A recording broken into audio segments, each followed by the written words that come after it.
let's move on to tackle 2 and a bit of wheelchair news. London Roosters defeated Hull FC 68 points to 10 this weekend in the Wheelchair Super League. It was the final round for those two teams. London, with their victory, have got themselves into the playoff positions.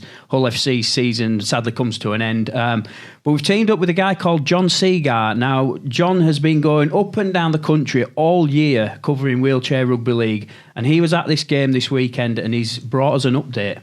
And so the final score here in Barking, East London, for round 11 of the 2024 Betfred Wheelchair Super League. It finished London Roosters 68, Hull FC 10, and the London Roosters secure their spot in the playoffs in a couple of weeks' time. It's a very strong first half performance from the Roosters. They scored 4 tries, 2 tries each from Jack Linden and Jason Owen as they gave their side the lead at the half-time break. The second half was very, very tactical. Both sides had chances to increase the score, but poor performances and poor defence on Hull FC meant that London Roosters increased their lead, with Jack Linden completing the first half hat-trick. Some fantastic tries scored from Mason Billington and from Freya Lurie to help secure the Roosters a very important home win. I suppose both sides are at the end of the game to get their thoughts on the game. I'm here with Tristan. Norfolk disappointing 68-10 defeat today. Means you're not going to make the playoffs, but a still positive season. Oh yeah, massive improvement on last season.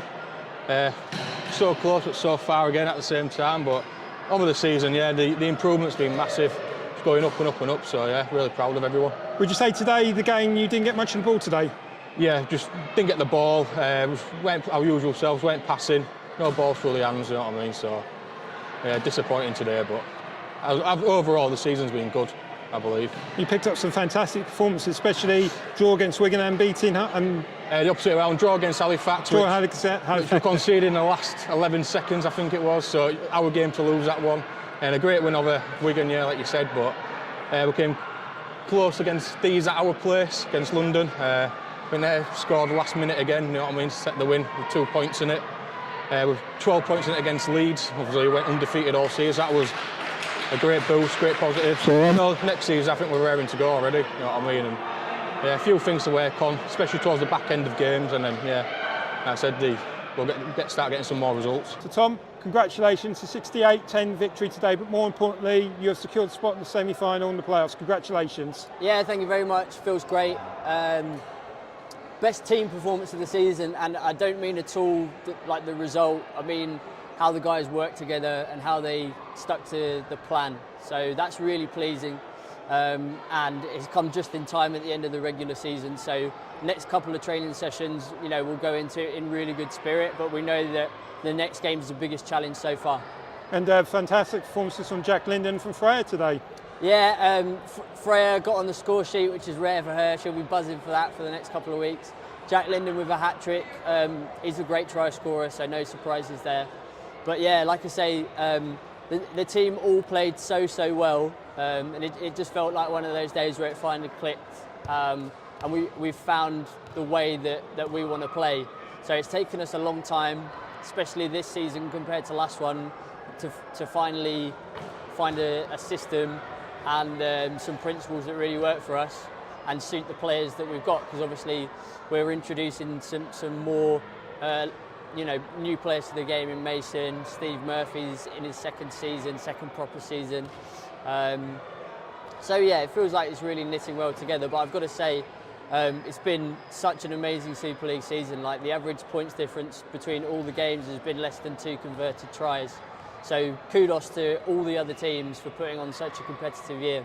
And obviously Hull stepped up today, especially when you needed them, but you kept them at bay, especially in defence. Yeah, I think Hull would say that they gave a really good effort, considering the journey down wasn't ideal for them. You know, we pushed kick-off time back, and they're down on troops a little bit. They've got a few people away, so I think considering what was up against them, they should be proud of their effort, and it's their last game of the regular season, same as ours. So I hope they can take loads of positives away, because they've been one of the great successes of the 2024 season for me. For you, you've been in the playoffs once before. What's going to make things different this time? Well, we just need to adhere to the plan that we've laid out, and when the pressure comes, and the pressure only gets bigger from here, and things go wrong, the ball doesn't bounce our way or we don't execute, that's when we need to stick together more, not fall apart. So that's the challenge for all the teams, really, because I think anyone can beat anyone in these playoffs. I think for that reason, it's going to be the best Super League playoffs we've ever had. So I'm so excited about that. And if we're to be the best, we've got to beat the rest. So we're ready to do that. But either way, you're 80 minutes away from a grand final. Is that exciting? Oh yeah, it's exciting. Yeah, it's exciting. I can't wait for the guys to experience that together. Like you said, we're still a really young group in terms of the connections that we've got. Mason Billington is yet to play double figures games, so it gives you an idea of how much more we've got in terms of like how high our ceiling is. So we've just got to keep proving how high it is. We'll see you in the semi-finals. Congratulations today. Thank you very much. Some very good words of encouragement there from the coach of the London Roosters, Tom Coyd. They're on the road now against the playoffs, so they'll be playing Halifax Panthers or the Leeds Rhinos. Next week, I will be travelling to the Leeds Rhinos to see if they find out if they could go 8 from 8 this season. They'll be playing against the defending league champions, the Wigan Warriors. Okay, before we talk about the actual teams and the performance, just want to say thank you to John Seagar for sending through that footage and doing the interviews and doing a cracking job. And he deserves a bit of recognition for doing that all year round, travelling all over the country to take in those match reports. It is a bit of an underserved aspect of the game that often gets missed. So, you know, the work you're doing there has been recognised definitely by Karl and I, and we hope to bring lots more updates like this as we move through the rest of the season and into next season as well. So, and everybody else who's involved in wheelchair rugby league, like I say, that guy has just travelled the country, bringing updates throughout the season on his YouTube channel. So if you want to check out extended highlights of any games from the Wheelchair Super League this year, go to search John Seagar on YouTube and you'll find extended highlights. And we'll stick a link under this video as well. So what are you taking from the actual results this weekend then? Well, going into detail, so Leeds and Wigan have still got one round to play. Now, Leeds have already secured that, they all have secured a place in the playoffs, really. Leeds are going for an undefeated season, so they've got one round to play against Wigan, who are the current holders of the Super League trophy. So the playoffs is likely to, well, it's first versus fourth, so it's likely to be Leeds versus Wigan, and it's likely to be Halifax versus London in the playoffs.